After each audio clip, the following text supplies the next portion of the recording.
Ahí ya se me escucha. ¿Se me escucha? Sí, ahí sí. Adelante, Josué. Dije con lo respecto a la clase, hace rato estaba hablando, pero creo que no se me escuchaba. No sé, pues si ya... Vamos a continuar. Entonces, vamos a sacar, lo primero que vamos a hacer es a sacar datos, ¿ya? Vamos a sacar datos, entonces, vamos a ver. Datos.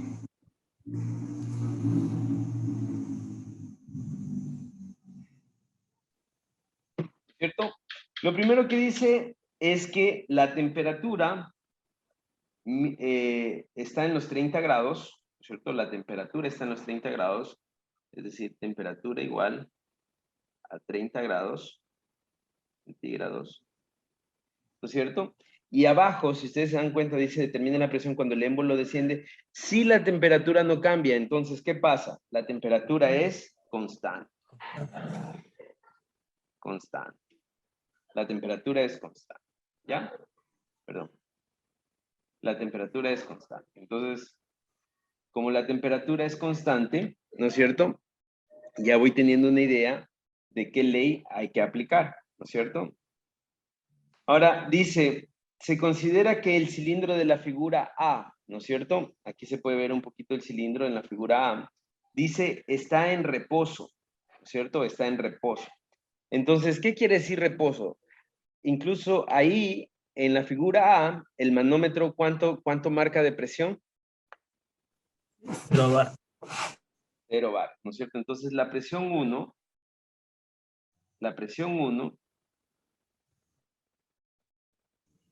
relativa es 0 bares, ¿no? La presión 1 relativa es 0 bares. Voy a poner bien ya, perdón. 0 bares, ¿no es cierto? Si la presión 1 relativa es 0 bares, ¿cuánto se da la presión absoluta? La presión 1 absoluta. 0 bar, ¿cómo sería? No. No. Si la presión relativa es 0 bares, la presión absoluta es igual a la presión atmosférica, es decir, a 1,013 3. bares. 1,013 bares. ¿Ya? 1,013 bares. Entonces ya tengo la presión 1, miren. Ahora, dice que en la posición de reposo el cilindro está como se encuentra en la figura A, ¿no es cierto? Si ven que en la figura A podemos sacar el volumen 1, ¿no es cierto? Entonces, el volumen 1 no lo tenemos, pero lo podemos calcular, ¿no es cierto? Volumen 1 lo podemos calcular. Ahora vamos a la presión 2. La presión 2, ¿no es cierto? Dice que ocurre cuando el émbolo desciende, ¿no es cierto? Es decir, cuando tenemos el peso arriba, el dibujo en B, ¿no es cierto? Tenemos el peso arriba, el émbolo desciende, ¿no es cierto? Pero si se dan cuenta, tenemos los datos para calcular el volumen 2. Entonces, sí tenemos el volumen 2. Podemos calcular el volumen 2. Podemos calcular el volumen 2. ¿Ya? Podemos calcular el volumen 2. ¿Y qué es lo que nos pide calcular? La presión 2. Eso sí, tenemos que calcular. Entonces, pregunta, señor Calva, ¿qué debemos aplicar? ¿Qué ley debemos aplicar? ¿Boyle-Marriott o Gay-Lussac? Ahí sería a ver, la segunda. A ver, revise bien, a ver, para todos. ¿Qué debo aplicar? ¿Boyle-Marriott y Gay-Lussac si la temperatura permanece constante? Pues la temperatura ya tenemos, dije, queremos encontrar lo que es la presión nomás, sería la de Marriott. Muy bien. Aquí, a ver, dato interesante. Si la temperatura permanece constante, ustedes directamente tienen que aplicar Boyle-Marriott. Entonces, si la si la temperatura a temperatura constante se aplica Boyle-Mariotte. Si hay variación de temperatura, siempre que haya variación de temperatura se aplica Gay-Lussac, ¿ya? Entonces voy a aplicar Boyle-Mariotte. Ahora, Boyle-Mariotte, ¿no es cierto? Boyle-Mariotte.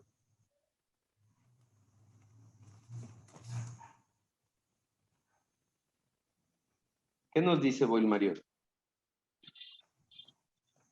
¿Alguien me ayuda, por favor? ¿Qué dice Boyle-Mariotte? Que la presión 1 por el volumen 1 es igual a ¿qué? Presión 2. La presión 2 por volumen 2. Por el volumen 2, ¿no es cierto? Entonces, ¿tengo presión 1? Sí. ¿Tengo volumen 1? No, pero lo puedo calcular. ¿Tengo volumen 2? No, pero lo puedo calcular. ¿Tengo presión 2? No, pero eso es lo que voy a calcular con Boyle-Mariotte. Entonces, vamos a calcular los volúmenes. ¿Volumen de un cilindro a qué es igual? Señor Washington.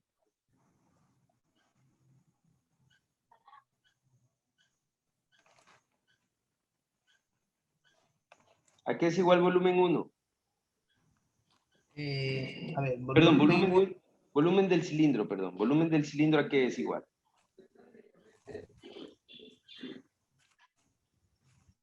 En este caso tendremos que aplicar la misma fórmula que tenemos allí al despejar. No. Tendríamos que. A ver, vamos a ver. Volumen del cilindro, ¿no es cierto? Estos son los datos que tengo. Tengo el diámetro, tengo la altura, ¿no es cierto? ¿Cómo saco el volumen del cilindro? El radio al cuadrado por altura por pi. Muy bien. Pi radio al cuadrado por altura, ¿no es cierto? Entonces, aplico la fórmula del volumen del cilindro. Volumen del cilindro es igual a pi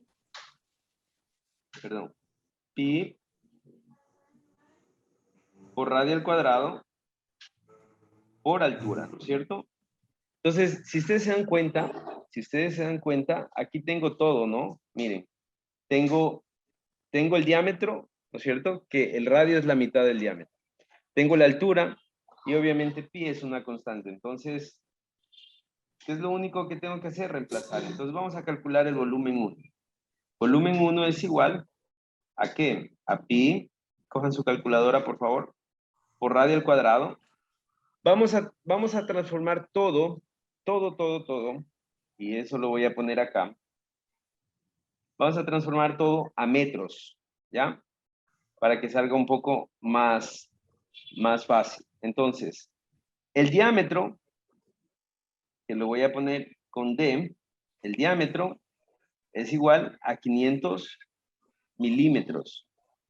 ¿Cuánto es 500 milímetros? Esto ustedes ya saben.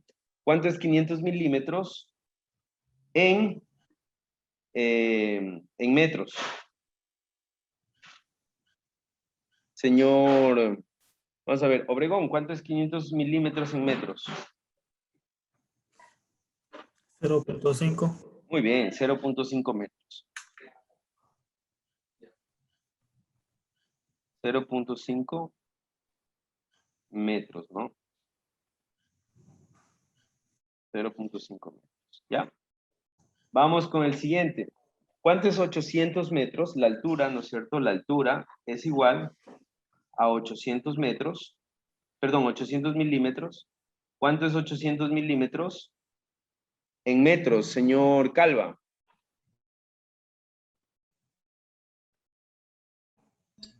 0.8. Muy bien, 0.8, ¿no? 0.8 metros. Bien, y la altura que desciende, ¿no es cierto? La altura que desciende dice 3 decímetros. 3 decímetros, ¿no? Señor Abril, Josué, ¿cuánto equivale 3 decímetros en metros?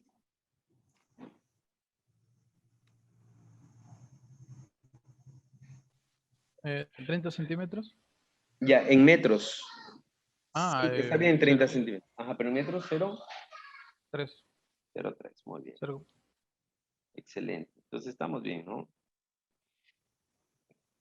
Bien, recuerden una cosa, el radio es la mitad del diámetro, ¿no es cierto? Si les dan el diámetro, el radio es la mitad. Entonces, muy bien, vamos a aplicar aquí.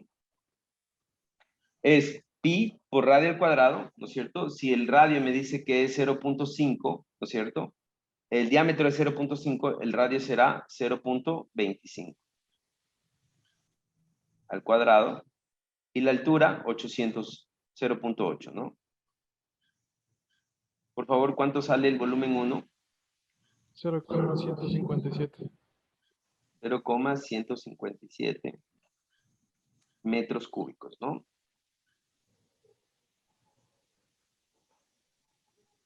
Ya. Vamos con el volumen 2. El volumen 2, ¿no es cierto? Directamente es igual a pi por radio al cuadrado, no cambia, 0.25 al cuadrado. Por la altura es 0.8, pero desciende 0.3, entonces menos 0.3. ¿Cuánto es el volumen 2?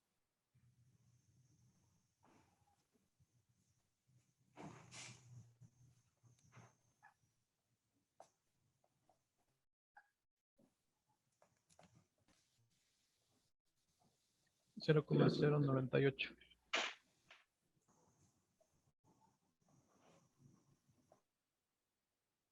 Ya. ¿Hasta ahí tienen alguna pregunta tal vez?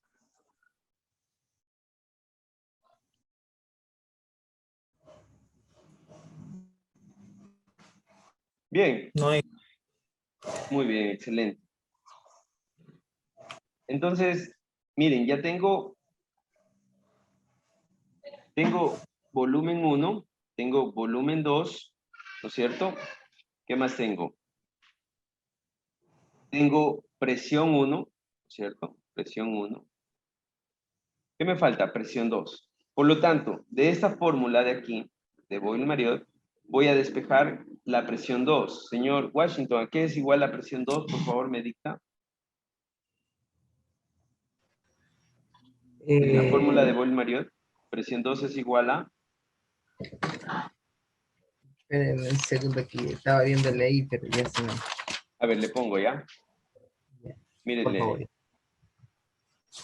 A ver, presión 2 me dice, ¿no? Ajá. Es presión 1 por volumen 1 sobre volumen 2.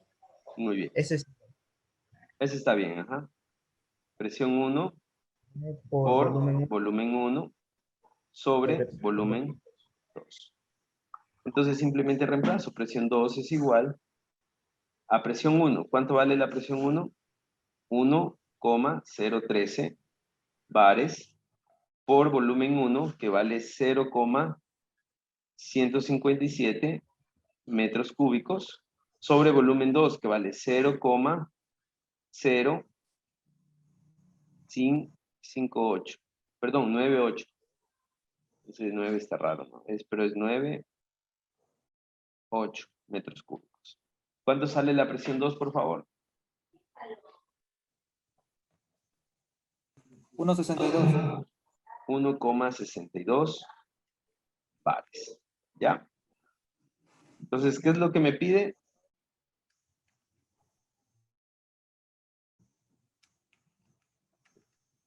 Me pide encontrar la presión 2, ¿no? ¿Encontré la presión 2? Sí. Encontré la presión 2, es 1,62 bares. Y listo. Ya tengo la presión 2, que era lo que encontraba. Ahora, vamos a ver, señor...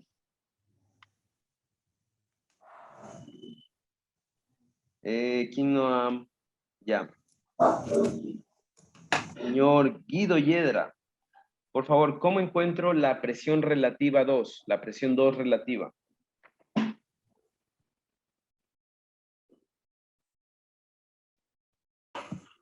La presión relativa a 2 Inge. Ujú. A ver. Es que no le veo, Inge. Ahí, no, ¿sí ve la pantalla? Sí, Inge. Ya, la presión 2 relativa. ¿Cómo encuentro la presión 2 relativa?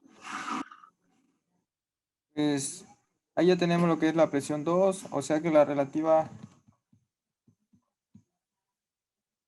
sería por... Ah, no, se le restaría el 1, el 1.013. Ya, muy bien. La presión 2 relativa es la presión absoluta menos la presión atmosférica, ¿no? Que es 1.013. ¿Cuánto sale la presión 2 relativa?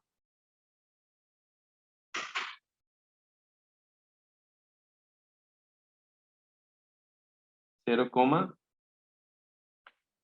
60. Bueno, 609. 609. Sí. ¿No es 607? 7, 7.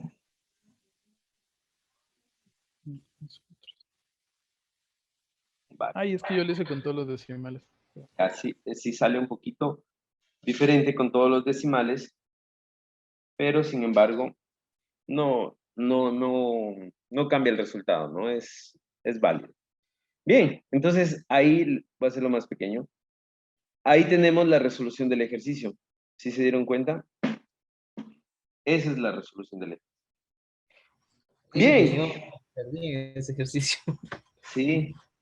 Yo no lo hice. Yo le tomé en cuenta esa nota. Ya. El típico error es pensar que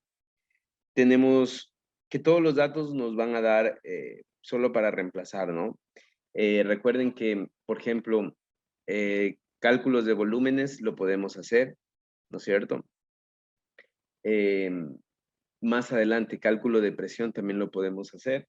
Entonces, prácticamente no es mucho, solo es este tema y un tema más adelante que vamos a ocupar fórmulas matemáticas. De ahí todo lo demás será práctica, ¿ya? Inge, disculpe, un favor, ¿será que lo puede achicar el ejercicio, Inge, para tomar una captura y poderlo pasar a materia?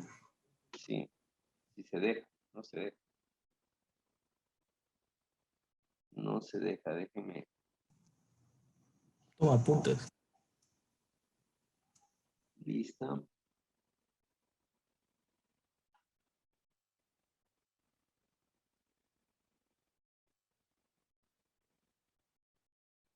Ahí está bien. Desde ahí comienza la resolución, ¿no?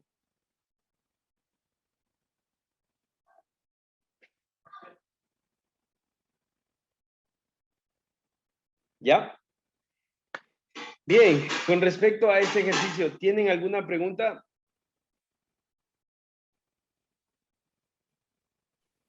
Ahí está claro, Inge. A mí me mareó fue en la conversión del peso. Yo tampoco no hice esa partecita. Pero ahorita ya le entendí lo que le sacó el diámetro, el radio. Esa parte de ahí.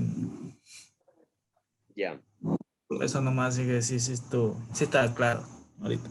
listo, muy bien, excelente. ¿Los demás? Bueno, yo me perdí en eso también, porque me puse a hacer esas conversiones desde kilogramo a kilopondio. Y bueno, llegué a la conclusión que es casi igual. A pesar que acá decía que es igual, ¿no? Pero me daba una pequeña, era en milésimas nomás de diferencia. Entonces, estaba mal. Así es. Pero ahí perdí el tiempo. Ya. Pero no, la verdad es que estaba mal. Nunca le tomé en cuenta ese volumen. Ahora sí está claro entonces. Ya más claro, ya. Ya sabemos que esos dibujitos no estaban de por gusto. Listo. Muy bien. ¿Alguien que tenga alguna pregunta con respecto a este ejercicio? No, Inge. ¿No? No, hija de parte, no. Calva, No, claro. ¿todo claro? Sí. Ya, muy bien. Muy bien. Bien. Entonces, bueno, con esto vamos a cerrar esta parte de Boyle, Marriott y Gay-Lussac, ¿ya? Lo que son aplicaciones de las leyes físicas. Bien.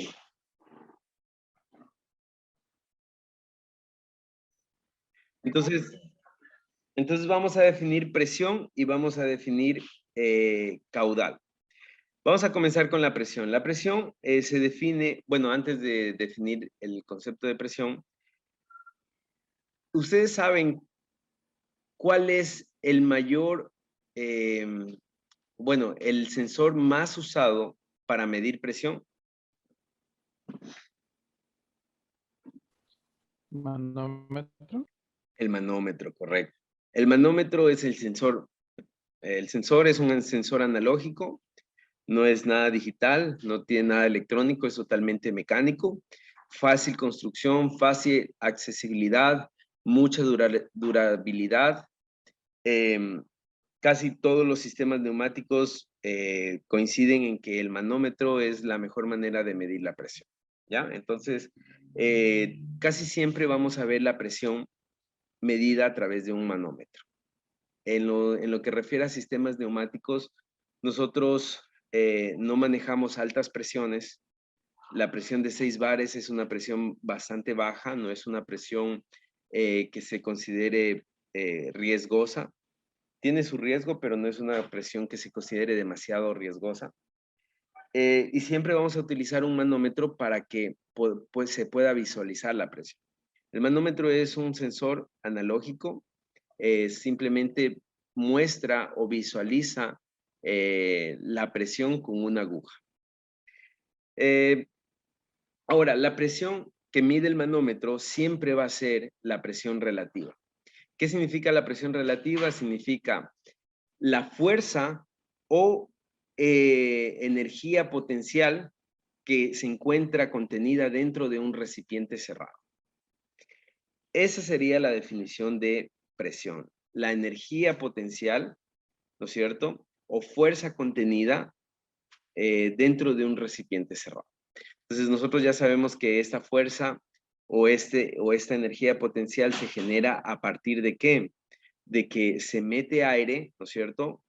Más de lo que, bueno, se mete aire o se baja el volumen, ¿no es cierto?, que ocupa el aire, de manera que, vamos a explicarlo de esta manera, ¿ya?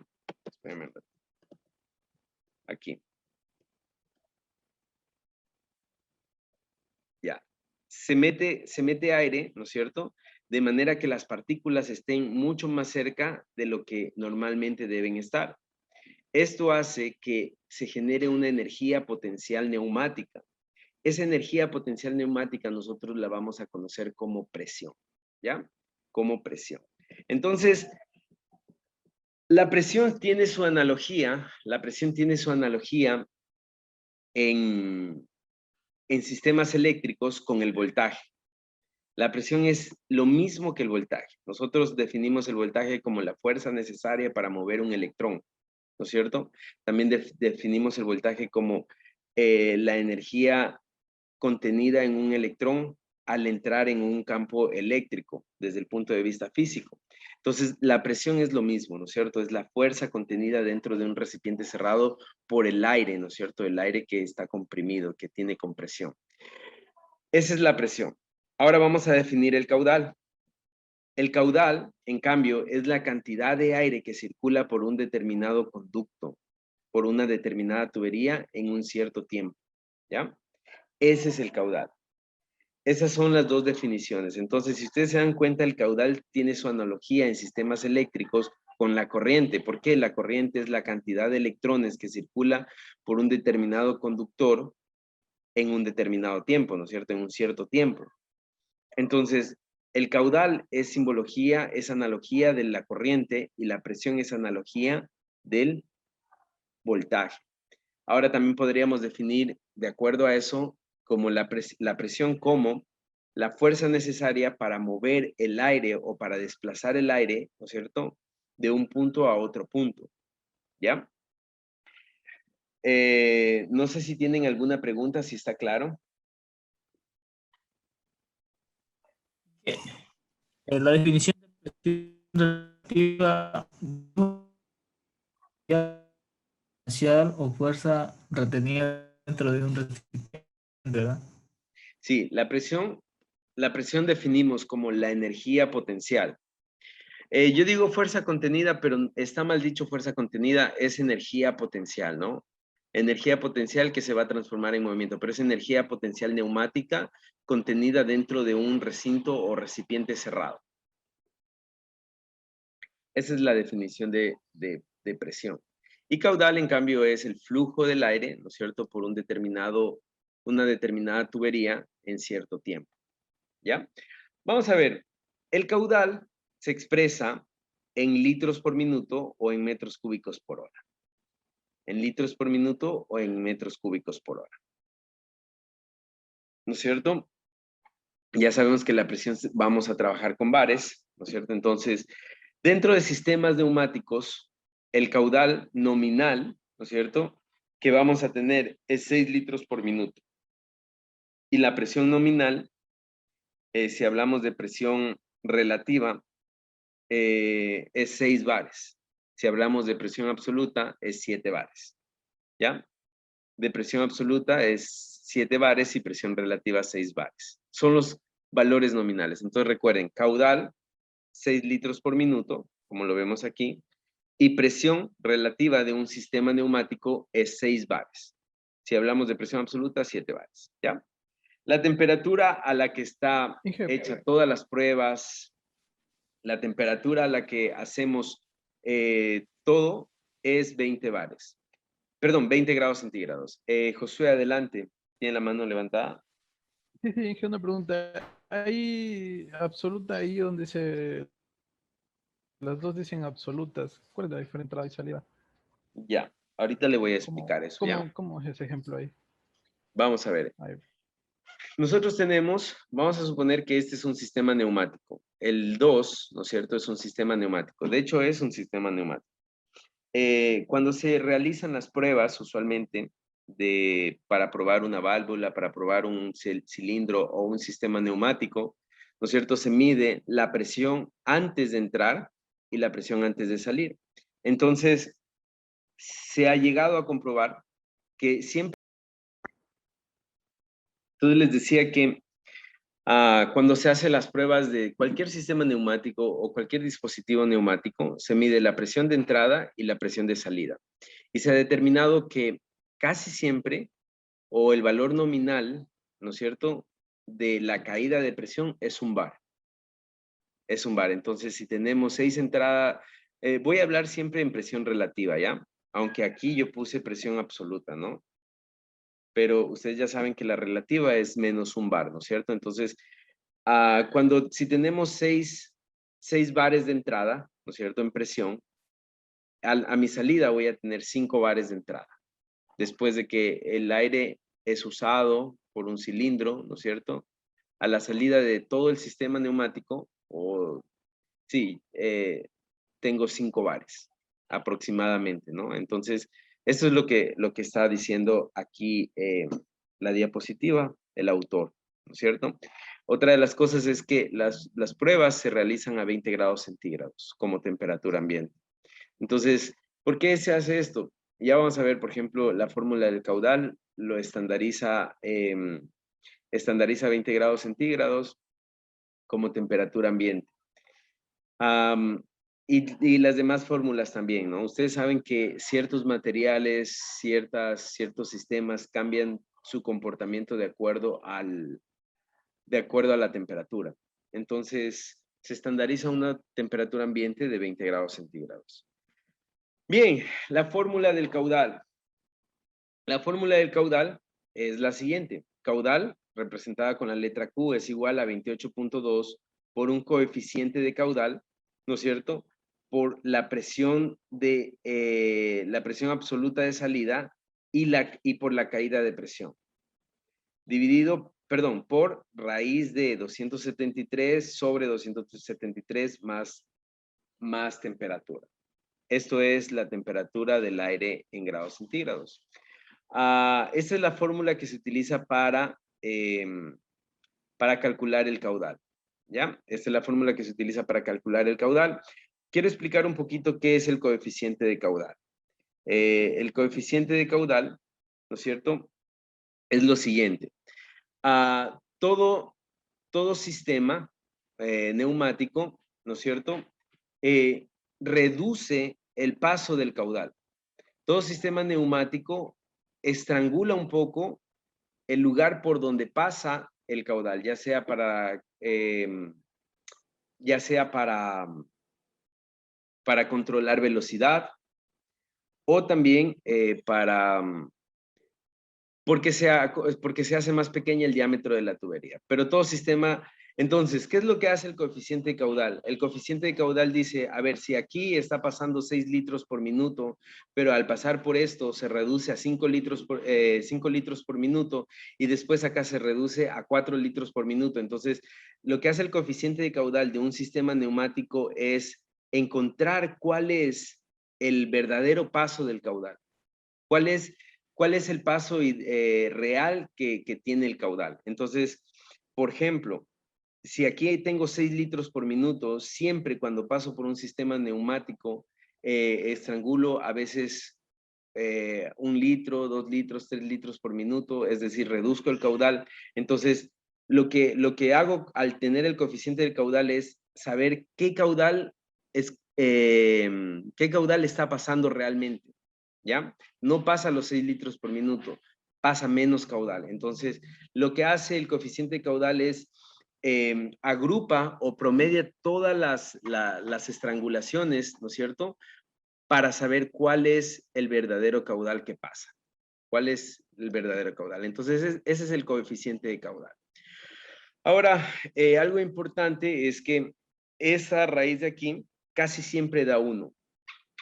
Se aproxima mucho a 1, 0.9, y entonces se vuelve despreciable su valor. O sea, es decir, al sacar raíz cuadrada de 0.95 comienza a acercarse a 1. Entonces, en realidad no es un valor que sea muy representativo, por lo cual esta raíz se va. Entonces, cuando no hay cambios de temperaturas muy drásticos, lo que se hace es obviar esa raíz y me queda esta pequeña fórmula de aquí. ¿Ya? ¿Tienen alguna pregunta hasta ahí?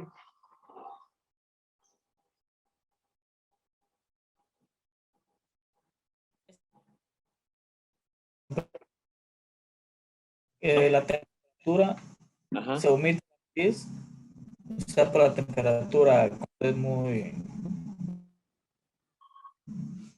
¿Sería elevada o sería? O sea, Ya. muy poquita.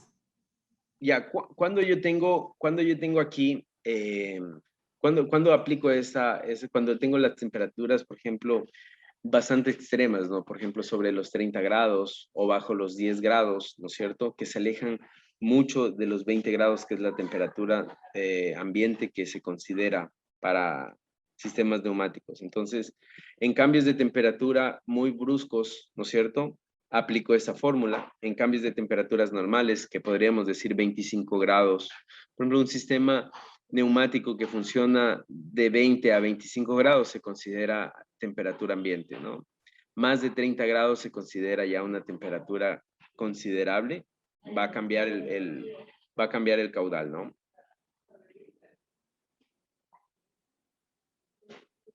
¿Sí está claro? Sí, de mi parte sí. Ya. ¿Alguna otra pregunta? Entonces, cuando siempre sí esté hablando de 30 grados en adelante, sí voy a tener que considerar la otra fórmula que se aproxima a 1. Sí, vamos a decir que, por ejemplo, más de 5 grados de cambio de temperatura a partir de los 20, ya comienzan a hacer cambios, ¿no? Yo les puse 30 como un cambio bastante extremo, Por ejemplo, hablamos de 30 grados, por ejemplo, el lago Agrio a veces pasa a los 30 grados, ¿no? Pero, por ejemplo, pasa a los 30 grados cuando está debajo del sol, pero cuando está bajo cubierta no pasa a veces de los 25 grados. Entonces, consideramos eso, ¿no? Consideramos todo eso. Entonces, cuando hay cambios muy grandes de más de 5 grados de temperatura, aplicamos esta fórmula. Bien, ahora, algo que no me están preguntando es, ¿y la fórmula de la presión? ¿Cuál es la fórmula de la presión? La fórmula de la presión, la fórmula que vamos a utilizar para calcular la presión será la siguiente. Y eso quiero que por favor se la graben muy bien. Presión es igual a fuerza sobre área. Presión es igual a fuerza sobre área. ¿Ya? ¿Qué quiere decir esto? Yo aplico una fuerza, ¿no es cierto?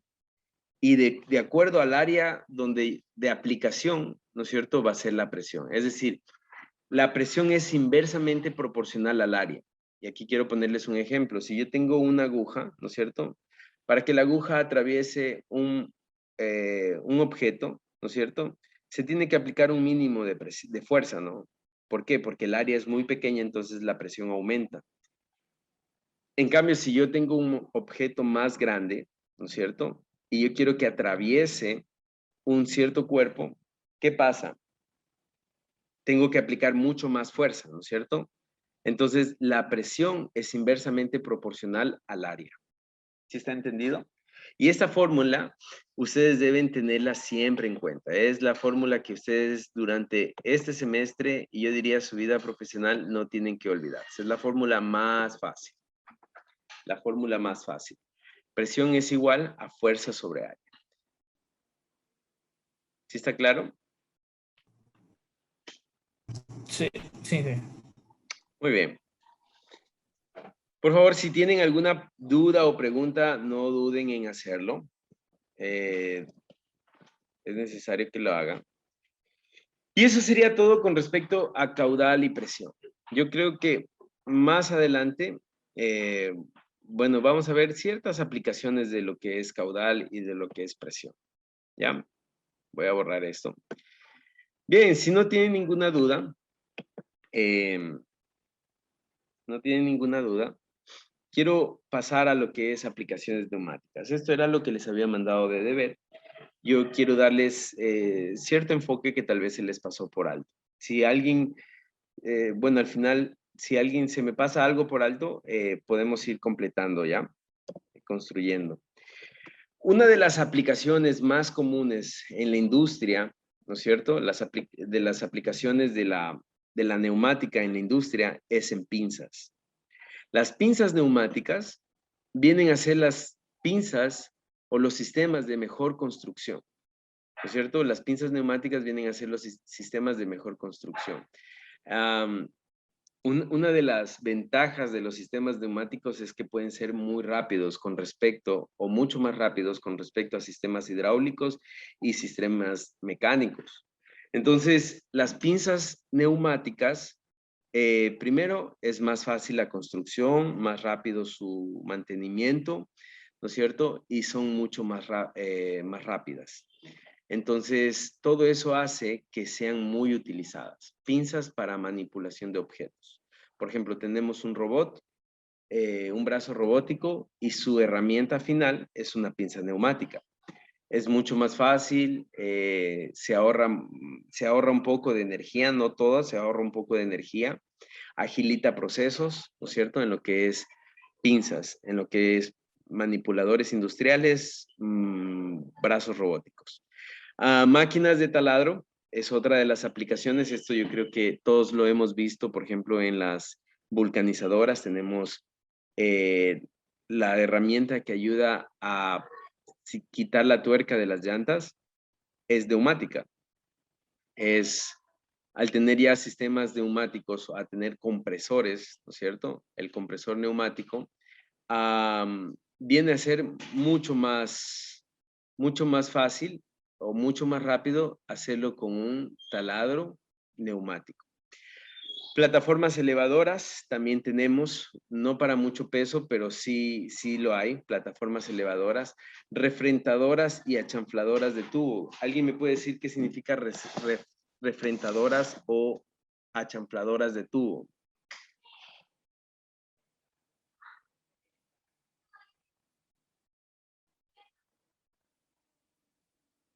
¿Alguien? No No sé, son no. esas que doblan los tubos así como cuando quieren hacer un círculo o curvar algo, lo meten ahí y Exactamente, va curvando. correcto.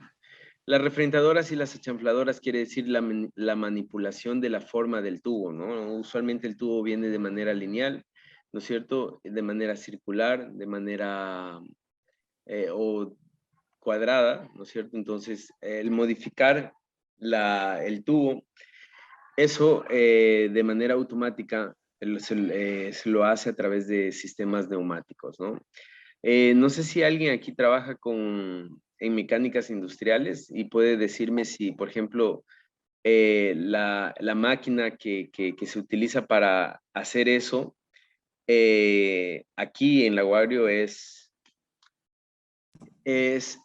manual, ¿verdad? Manual mecánica.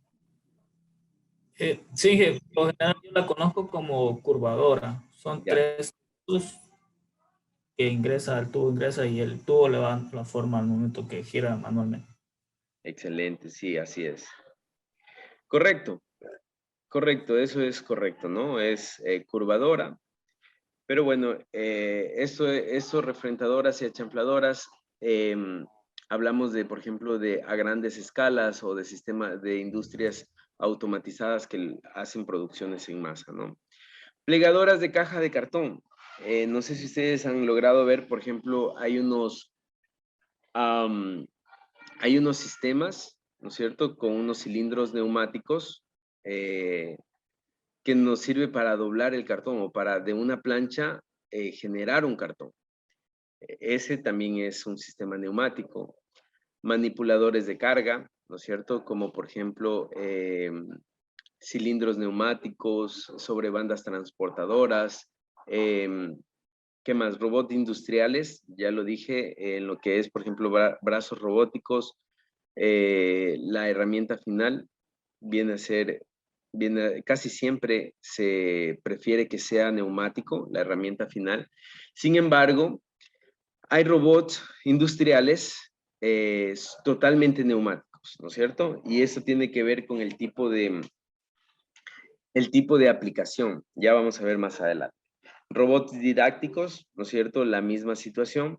Máquina de etiquetado de vinos, y aquí también quisiera poner las máquinas que ponen las tapas de las botellas de gaseosa, ¿no? También vienen a ser neumáticas, son cilindros que bajan, pack, presionan y sellan la tapa en la botella, ¿no? Sobre todo las botellas de vidrio. Vibradores neumáticos para selectores de piezas. Esto es, no sé si ustedes habrán visto planchas que son perforadas, ¿no es cierto? Y lo que hacen es vibrar para que las piezas que se encuentran en correcto tamaño, ¿no es cierto?, pasen y las piezas que no se encuentran en correcto tamaño se vayan quedando. Y pulidoras que también son máquinas rotativas, ¿no es cierto? Continuamos.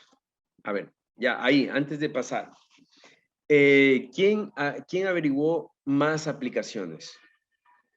¿Quién más me puede decir otra aplicación?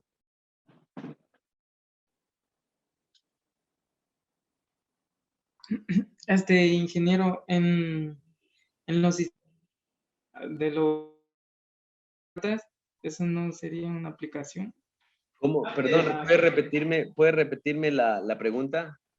No digo, una de las aplicaciones, digo, de la neumática sería en las puertas de los buses de Sí, correcto. transporte público. Sí, correcto, correcto. En el transporte público, la apertura y cerrado de puertas es neumático y es muy, muy buena la observación. ¿Otra aplicación?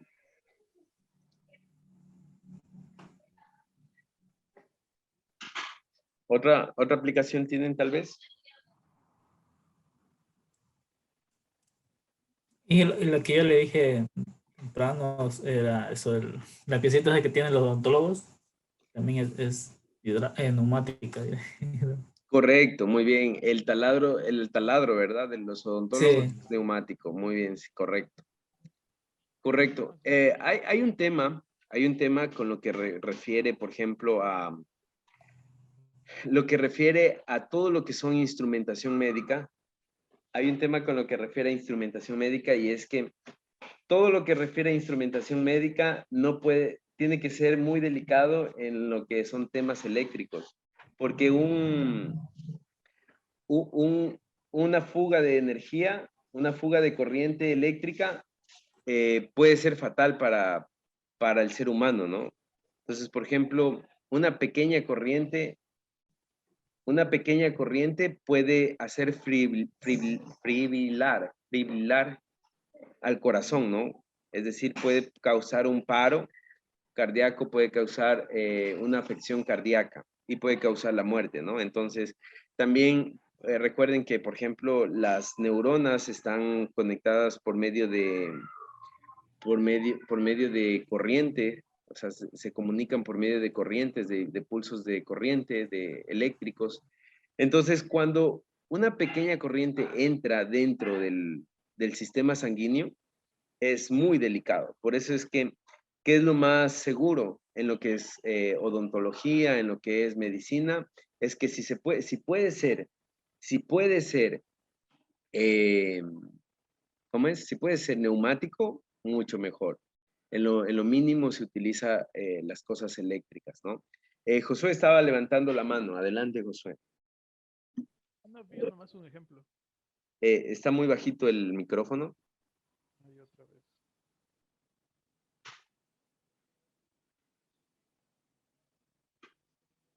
Josué, no le logro escuchar. No sé si soy yo o...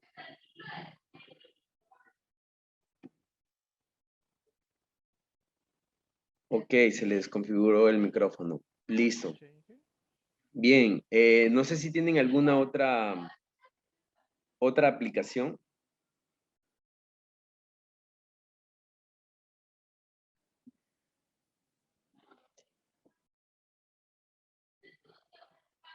Decodificadores de semilla en la agricultura, dosificadores de semillas en la agricultura. Muy bien, excelente. No tengo mucho conocimiento, pero me imagino cómo deben de ser. Si es que se logra configurar el micrófono para que nos explique un poquito, pero más o menos un estudiante está haciendo una tesis que es un dosificador de alimentación de peces y lo está haciendo con... bueno, él lo está haciendo de manera mecánica, ¿no es cierto? Con un rotor, pero en la industria hay dosificadores de alimento para peces eh, con, con viento, con sistemas neumáticos, ¿no? Entonces, correcto. Bien, ¿alguna otra aplicación?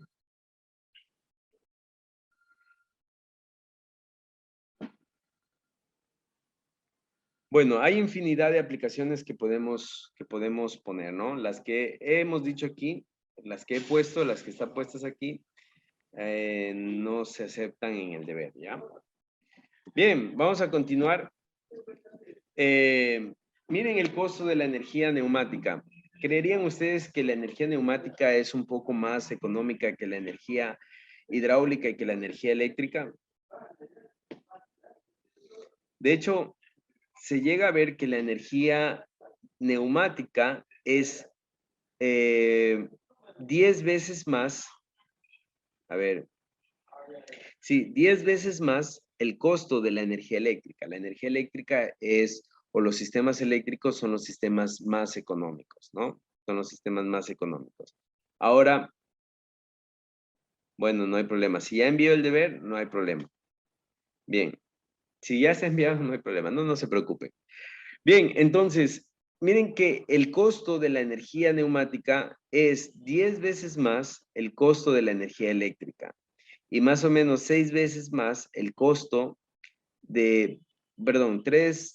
más o menos 3 veces más el costo de la energía hidráulica, ¿no es cierto?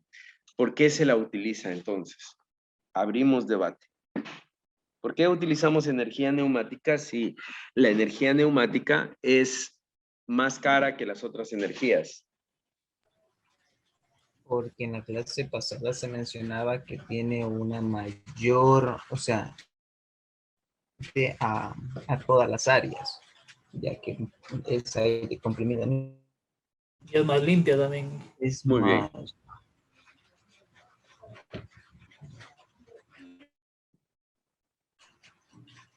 Muy bien, exactamente. Josué dice que en casos de la medicina la energía neumática es más limpia, no es explosiva, ¿no es cierto? No es un combustible, el aire no se considera como tal un combustible, ¿no es cierto? Muy bien, entonces en caso de fugas no es un peligro inminente en caso de incendios. Entonces, sí es cierto, ¿no? La energía neumática. Pero yo les quiero dar otro argumento más. Y es que la energía hidráulica y la energía eléctrica no pueden generar movimiento lineal en la misma rapidez como genera la energía neumática. La energía neumática, la rapidez con la que genera movimiento es mucho más rápido que la energía eléctrica o electromecánica, ¿no es cierto? Si hablamos de una herramienta electromecánica o una herramienta hidráulica. Hablamos de un movimiento lineal, ¿no? Exclusivamente de los cilindros. Que por cierto, los cilindros neumáticos son los actuadores de mayor uso en lo que son sistemas neumáticos, ¿no? Los cilindros neumáticos en la industria es lo que más se utiliza. ¿Por qué? Porque es capaz de entregar mucha velocidad el cilindro neumático. Entonces, esto en procesos de producción a grandes escalas es bastante importante, ¿no? Reducir los tiempos de producción. Reducir los tiempos de producción es bastante importante. ¿Por qué? Porque en una industria, cuando reducimos así sea 10 segundos, ¿no es cierto? Lo que estamos haciendo es generar muchísimo más dinero. Entonces, eso lo hacemos a través de la energía neumática. ¿Dónde está el costo de la energía neumática? Está en los compresores, ¿no es cierto? En realidad está en los compresores. Ahí está el costo de la energía neumática. Mientras más grande es el compresor, mayor va a ser el costo, ¿no es cierto? Tiene que ver también con el tratamiento del aire, ¿no es cierto? El aire, ustedes saben que el aire tiene humedad, el aire tiene impurezas, entonces se tiene que tratar. Entonces, por ahí va el aumento de los costos de la energía neumática, ¿no es cierto? Con respecto a la energía eléctrica. Y lo que ustedes ya han dicho, es mucho más limpia. En caso de la medicina es mucho más confiable, ¿no es cierto? Esos serían los argumentos para utilizar energía neumática. Y en ciertos casos, la única solución que podemos dar es energía neumática. En ciertos casos, los únicos sistemas que se pueden instalar son sistemas neumáticos. Bien, ahora sí vamos a ver otra parte del deber, que es ventajas de la energía neumática, ¿cierto? Vamos a ir analizando punto por punto. El primer punto es que la instalación, a pesar de que es cara, pero una vez que tengamos todos los elementos, se vuelve rápida, sencilla y limpia, ¿no? Lo que ustedes decían. A diferencia de los sistemas hidráulicos no son sistemas limpios. Los sistemas hidráulicos, por ejemplo, un goteo de aceite es contaminación. Una fuga de aire no es contaminación. Entonces, con respecto a los sistemas hidráulicos, a los sistemas eléctricos, electrónicos, los sistemas neumáticos son mucho más limpios y rápidos. ¿Por qué rápidos? Porque, por ejemplo, si ustedes ya tienen todos los elementos, ustedes solo tienen que conectar y el sistema está listo para funcionar, ¿no? Otra de las cosas es que los componentes, y aquí hablamos de válvulas exactamente, y cilindros, es decir, válvulas y actuadores, son mucho más baratos con respecto a los sistemas hidráulicos, ¿no? Lo que les decía, movimientos más rápidos. Las pérdidas pequeñas carecen de importancia, no tienen mayor importancia las pérdidas pequeñas. Es decir, si se fuga un aire, ¿no es cierto? Si se fuga el aire, ¿no es cierto? Por ejemplo, hay una fuga, se rompió una cañería y hay una pequeña fuga, el sistema sigue funcionando, ¿no es cierto? A lo mucho lo que habrá es una caída de presión, pero el compresor va a compensar esa caída de presión y se va a prender más seguido, pero va a seguir funcionando, no se para, ¿no es cierto? No se para. Otra de las cosas es que si se fuga el aire, lo que decía Josué, en ambientes peligrosos, no importa. El aire se va al medio ambiente y no contamina. Entonces, por eso es que las pequeñas fugas o las pequeñas pérdidas carecen de importancia. La neumática puede ser autosuficiente para la automatización, y aquí quiero, por ejemplo, en los años 80 se comenzó a desarrollar lo que son sistemas neumáticos con bastante fuerza, y se tiene que en el campo Payamino, en el campo Payamino de Petroamazonas, se tiene un sistema de automatización totalmente neumático, con compuertas AND, OR, es decir, con lógica binaria, totalmente neumático. Entonces, en ciertos casos, ¿no es cierto?, donde, por ejemplo, no podemos ingresar sistemas eléctricos porque tenemos ambientes explosivos o peligrosos, y los sistemas eléctricos, ustedes saben que en conexión y desconexión producen arco eléctrico, ¿no? El aceite como tal sí es un combustible, entonces tampoco podríamos usar en ambientes peligrosos sistemas hidráulicos. Entonces, ¿qué tenemos que usar? Sistemas neumáticos, ¿no es cierto? Sistemas que son seguros, confiables. Otra ventaja es que el aire comprimido, ¿no es cierto?, no es inflamable o explosivo, justamente lo que estaba explicando, ¿no? Que eso permite que en ciertos casos la única solución sea la neumática. Bien, sigamos. Las desventajas de la neumática. ¿Cuáles son las desventajas de la neumática? Por favor, ayúdenme leyendo el primer punto. Vamos a ver. Señor William, el primer punto, ayúdenme leyendo.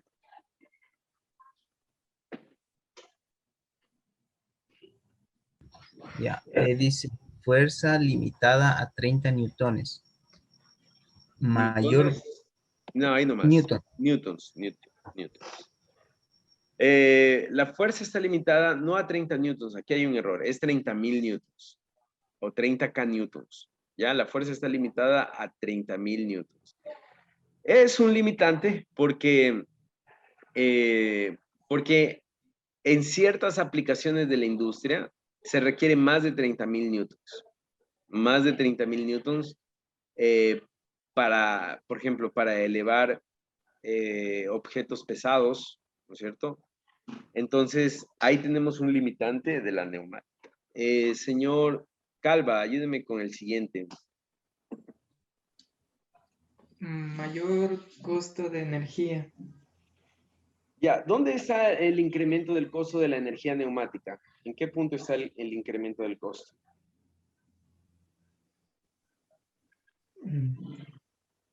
No le comprendo ahí cómo. Porque, miren, los elementos neumáticos son más baratos que los elementos hidráulicos. ¿Dónde está el aumento del costo? En lo del compresor.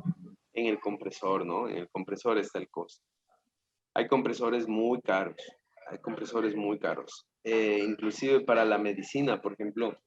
Ustedes saben que la medicina es bastante, ¿cómo se llama? Bastante delicada, ¿no? Entonces, por ejemplo, en lo que es medicina, nosotros necesitamos presiones y caudales bastante precisos. Entonces, para eso necesitamos, los compresores son bastante caros, ¿no? Otro más, señor Guido, ayúdenme con el siguiente. Escapes de aire muy ruidosos. Escapes de aire muy ruidosos, ¿no? Bien, eso se refiere a que, por ejemplo, si el aire se deja escapar como tal, el aire hace un ruido bastante escandaloso. Entonces, ¿qué es lo que se pone? Hay algunos dispositivos, ¿no es cierto?, que se ponen para silenciar, pero aún así sigue siendo un problema, ¿no? Sigue siendo un problema. El último, Josué, ayúdeme, por favor. Aire no autorizado, no reutilizado. Ya, es algo, ya. ¿Por qué es un problema el aire no reutilizado? Es un problema porque, como les decía, el aire, para ser utilizado por un sistema neumático, tiene un tratamiento. Entonces, el aire para tratarse, para que se pueda tratar el aire, para que el aire se pueda tratar, pasa por un proceso, ¿no? De limpieza, eliminación de agua. Entonces, cuando el aire ya se utiliza, el aire se va al ambiente, ¿no? El aire se va al ambiente. Y el problema es que ese aire que está tratado podría reutilizarse, pero no se reutiliza porque es un poco más costoso reutilizarlo. Tendría que haber una retroalimentación, el aire ingrese a la misma presión al sistema, poner otro compresor. O sea, es mucho más complicado, mucho más costoso reutilizarlo. Entonces, las dos cosas, esas son dos puntos, una misma desventaja desde dos puntos de vista. Bien, eso sería con respecto a las desventajas de los sistemas neumáticos. ¿Tienen alguna pregunta hasta ahí? Sí, con respecto al último punto que dice aire no reutilizado. En ese caso, cuando se comprime el aire y, digamos, se lo libera, ¿acaso tiene algún cambio, digamos, en su estructura el aire? ¿Algo que no sé, algo químico? Bueno, no químico, porque no se le está nada, ¿no? A ver, perdón. Pero, Otra vez la pregunta. o sea, es que no le entendí bien. Dice, por ejemplo, aire no reutilizado. Esa es una de las desventajas del sistema neumático al utilizarlo. Ya. Por ejemplo, cuando usted está, digamos, está trabajando mediante un sistema en un compresor, vamos así, está trabajando, y llega un momento de que libera ese aire, ya, por A o B razón. ¿Acaso ese de ahí viene algún cambio en su estructura física? No.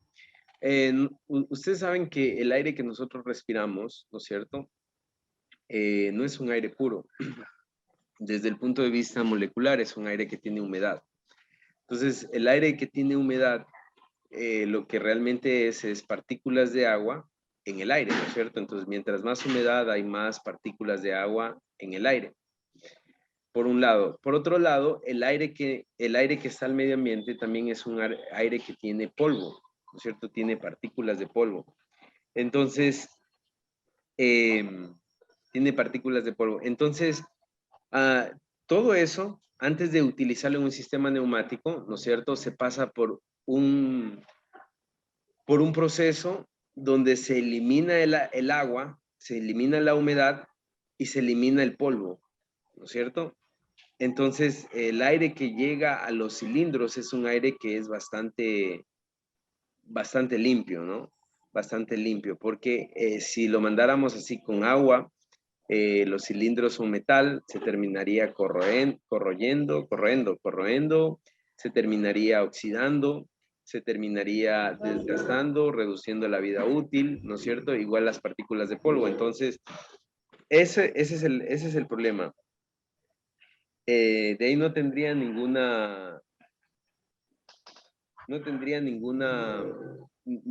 efecto químico, o sea, es decir, no es contaminante.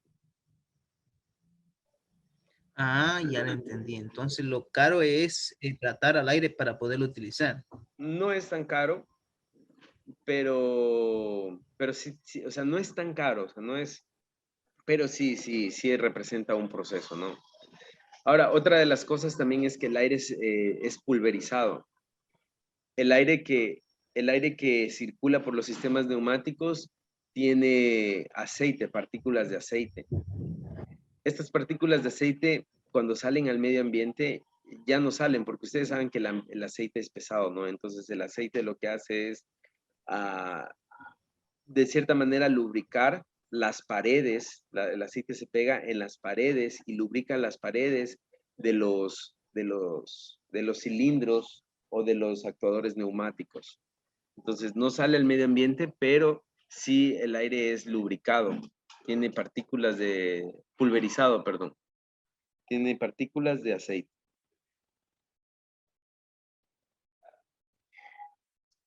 Esa sería. Bien, ¿alguna otra pregunta tal vez?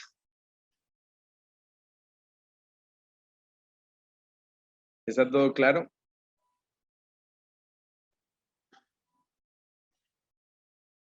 Bien, a ver,